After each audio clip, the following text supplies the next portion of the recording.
Welcome to Picks with the Professor, the show where a real statistics professor gives you sports betting tips.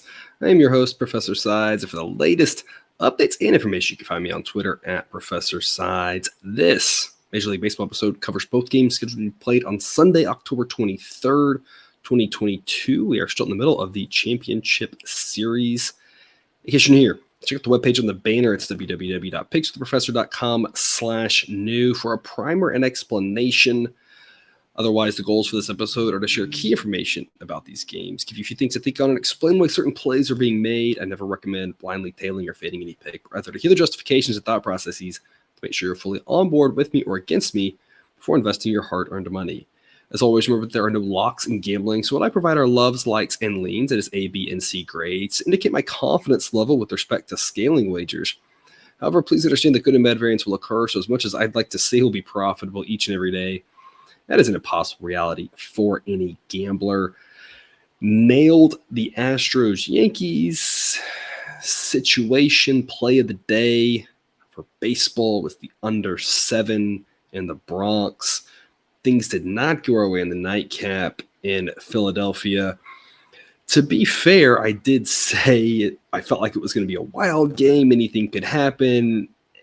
And it kind of in hindsight, maybe, or maybe just a little bit of how I talked about the game, maybe I should have downgraded the Padres to a B-grade play, kind of just saying there were a lot of unknowns, and that game did get exactly wild like I thought. I still like the under because I thought it would get wild to a lesser degree than that. Didn't think the ball would carry that much, and you saw some of the balls to straightaway center, the ball didn't carry, but man, there were no problems with home runs if you were pulling the ball here on Saturday night.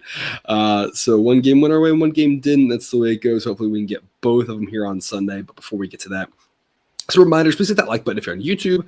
Also, if you aren't yet, please consider subscribing or following. It's free, and if you turn on notifications, you'll miss any of the college basketball, MLB, or college football content that this channel provides.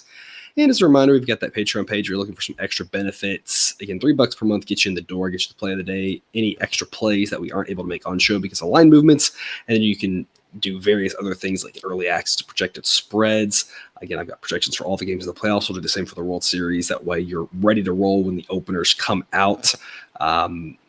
Otherwise, we'll get to it here. All lines courtesy of Bet Online. Sign up link in the show description and current as the time of this recording on Saturday night. And as a reminder, the price you see on screen in parentheses are the money line prices needed for those sites to reach a certain level play according to Sideline. Starting us off 2:37 Eastern, Padres at the Phillies. Double elimination games here. This one, the chance to send the Phillies to the World Series. I'm going to be back on the Padres again, but I'm going to do it on the run line, that +1.5. My threshold for an A-grade play here is a number that starts with a 1 on the run line. Low-scoring game, total of 6.5. It's a situation where I think the fact that it's going to be a low-scoring game makes the +1.5 even more likely. You've heard me talk about that recently. And at that point, if it's a one-run game, I don't have to care about who wins. Obviously, the Phillies have a huge edge in the starting pitcher department anytime Zach Wheeler's on the mound, unless he's going against one of a handful of pitchers. But kind of as we talked about in the Game 1 handicap, Yu Darvish is not that far behind him. You saw that Darvish pitched really well in Game 1. He was just out-dueled.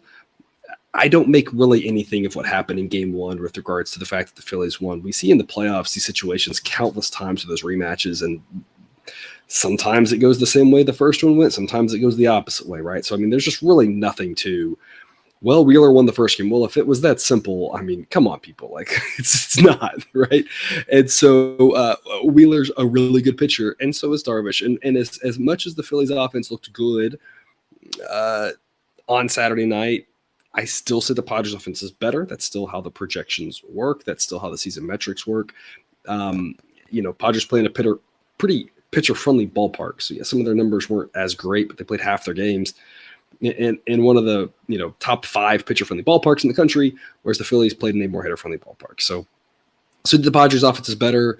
Still have their relievers are better, right? I think all that kind of balances out. Sideline says this should be Phillies -111. They should be slight favorites, but basically everything kind of balances out. Give the Phillies a little bit of a home edge there. They're more likely to win than not, but at the current price of +125, that would be an A-grade pick on the Padres money line. You can see on screen there, A-grade play requirement on the money line is +123, so price +125. Fire away on the Padres, in my opinion, but like I said, I'm just going to play it a little safer and take the run line here instead. I realized that game one was a 2-run game and not a 1-run game. I realized that 2 of the 4 games already have been fairly drunk, but this sets up to be a low-scoring, tight contest. And it feels much more likely to be 1-1 or 2-2 late. And that doesn't mean somebody doesn't win 3-1 or 4-2. That's obviously very possible. But I like the chances that this finishes a 1-run game. So I'm on the run line Padres minus 195, an A-grade play for me. And I'm going to go under 6.5. Sideline says 6.5 is the right number. And so you ask why am I going under? Well, it's because you see on screen there, the number that I locked in was plus 105. It's a situation where if somebody walked up to you and said, I'm going to flip a coin, it's a fair coin, heads or tails, and plus a 105, I'd say I'd do it, right? So in general, when I saw 6.5s for this game, I thought, oh, sideline says 6.5. I'm not going to touch 6.5. The exception is plus odds. I'll take plus odds on either side because I think it's 50-50 that it goes above 6.5 or below 6.5. So 6.5 is my number, plus 105. That's the under price for me. Even money on the under 6.5, maybe, but I would not lay minus 105. I just wouldn't lay minus odds personally on this. I think 6.5 is too good of a number. But if you're getting even money or plus odds, I think it's worth it. Obviously, if it gets to 7, I'd go under 7 as well. Again, I know 2 of these games have gotten crazy, but that doesn't mean that this one will.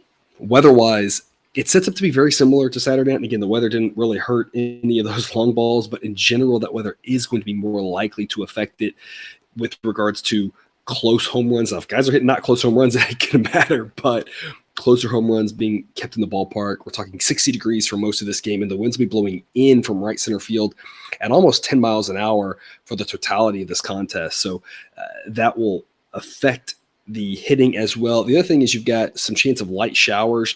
I tend to think that's going to help the pitchers as well. If there's any drizzling rain, if it makes it more of a miserable contest, I think pitchers tend to handle that stuff better than hitters do. So I think that's another reason why I like this under. I think the under, again, as long as it's under 7 or under 6.5 at plus odds or even money, I think it's fine. And again, that low scoring tight game lends itself to the plus 1.5, making a lot of sense. If you want to be a little more aggressive, split your play between that and the plus odds on the money line for the Padres. I think that makes a lot of sense. I'm not buying into anything about desperation. I'm not buying anything into that. Now, there is a little bit of maybe the Padres are going to kind of throw whoever they need to throw to continue to move on, right? And that might help them out a little bit, but it's mostly rounding error at this point. It's mostly about who plays well and who doesn't. And a lot of times there's no way to really know that. That's why we look at these things from a probabilistic standpoint and say we're not really concerned about what happens in one game or another game. We're concerned about making good plays over a large sample size, and that's what's going to make us profitable. So it's been profitable for us. This whole playoffs were profitable for the whole month of September, whole month of August, whole month of July. It's because we've just been making solid, good plays, not really concerned about what happens in one game. I don't know what will happen in one game. We just want to continue to make smart plays. Smart money, in my opinion, here is on the Padres. Again, I'm on the run line, a great play, and the under. The nightcap 7:07 Eastern, first pitch, another elimination game, chance for the Astros to head to the World Series. Weather-wise, a similar situation to Philadelphia, a little bit chillier. We're talking more upper 50s for this one. Wind also blowing in at about 10 miles an hour for the totality of this game. So another situation where it's not going to be friendly to the hitters. Yankee Stadium, a much more pitcher-friendly ballpark in general than Citizens Bank. So that makes the total, the under seem a little bit better here as well. Some chance of showers, some chance of drizzling rain, just like in Philadelphia. Again, a pretty similar weather story. I'm going under 6.5 here as well. It's also even money. Sideline says 6.3. I think as long as you're getting even money, maybe on this one I'd even go minus 105, but I think both under 6.5s make a lot of sense. I feel fairly confident one of them will hit. I think there's a decent chance both do. So as long as you're getting these good odds, I think it's worth firing on these unders. I'm going to be on the Astros here, plus 115. It's an A-grade pick. Sideline says at plus 107. It's an A-grade pick. Bottom line is this game is a complete toss-up. Sideline says Astros minus 104. I don't know who's going to win this game. I think it's a straight coin toss. You've got the Astros with a little bit better of an offense, especially against a left-hander. You've seen the depth of the Astros offense matter in the playoffs, and the fact the Yankees don't have any depth matter in the playoffs here. It caused them to struggle in a few games against the Guardians, and it's caused them to struggle all series here against the Astros. Another reason why I like the under. But the Yankees offense is so solid, it's not quite as good as that Astros lineup, again, especially against a lefty where the Astros have so many right-handed bats and one of their two lefties in Jordan. I feel very confident hitting lefties. Slightly better bullpen. Pitcher-wise, both of these guys had really good ERAs this year. Both of them, I'm not sure, are quite as good as those ERAs. Pitching's kind of a wash. Games in Yankee Stadium, I think that kind of balances out with the Astros edge on offense in the bullpen. It all just says toss-up game to me. And Sideline says Astros minus 104. If you said Astros minus 104, Yankees minus 104, I'd be like, sure, that seems pretty right. The fact that this is Yankees minus 125 doesn't really make a lot of sense to me, other than the Yankees are always, most of the time, overpriced. And I think they're overpriced again here as well. You can go run line on this one, but the price is just a little bit too steep for me. I think I'm just going to take the money line and say these Yankees bats have not hit well this whole series. And I don't really see how that changes. I have flashbacks to Lance McCullers Jr. finishing off the Yankees in Game 7 of the ALCS in 2017 in a situation where I think he threw like 30 straight curveballs and the Yankees just couldn't hit it. I know that these are some of these new hitters, but it's kind of just the same setup of what we've seen this series. That these Astros pitchers have pretty well handled the Yankees bats. You take away Fromber's mistake early on in Game 2, and they didn't score any in that one. It's back-to-back shutouts. I think McCullers is a good enough pitcher, and the Astros relievers are all going to be pretty much ready to go. I think they got a good shot to win this game. Yankees might win it too. I just don't think playing the Yankees at minus 125 is an investment you can stomach. Plus 115, I think, is a great advantage. Again, it's the same thing I talked about with the under in the afternoon game. It's a coin toss game. Give me plus 115. We're making smart plays. Even though we're in the playoffs, we're still trying to make smart plays because we never know how all the games individually are going to work out, but we just know if we keep making smart plays day in and day out, that's what's going to be smart for the bankroll. So that's what I'm still going to be preaching to you. Astros is the smart play here. Like I said, you can look run line. I feel like it's safer to play run line with the Padres in that first game just because of how good Zach Wheeler is.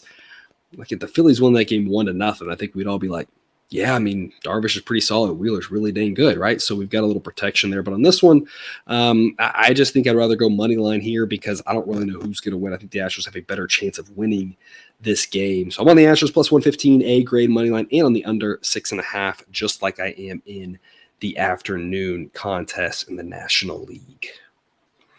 That's all I've got for you today. Thanks for tuning in to another episode of Picks with the Professor. Don't forget to subscribe so you can enjoy all the sports betting content right on this channel, dropped right into your feed. See you again tomorrow with more sports betting content. And until then, as always, best of luck. And remember, you can eat your betting money, but please don't bet your any money.